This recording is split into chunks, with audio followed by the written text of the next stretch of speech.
What do you just think, what does it take for Bishop just kind of bounce back after the past few starts and have a start like he did tonight? That's probably where you're watching the growth of Ben Bishop. We talked about it earlier today, how he's picking up points for us. But, all right, so today didn't let up any goals, but he's been that guy that's let up 2 or less for most of the year. And when you let up that third one, albeit probably some have been the guys ahead of him, and some he probably wishes that he would have back. But the one thing about Bishop, which I've really watched him grow this year, he wants that next start. Like, he's not shying away from it.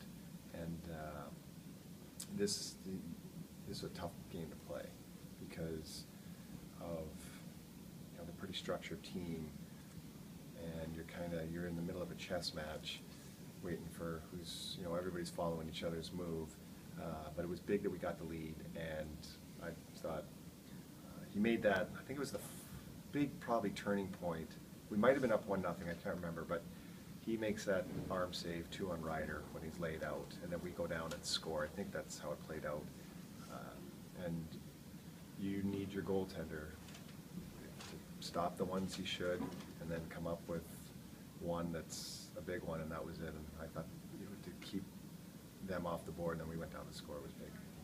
I know your confidence isn't going to waver in him, but to see him get a bounce-back game like this just reaffirmed, what he's meant to you and how much you can get back on track. Well, you want to be a starting goalie in this league, that's what you have to do.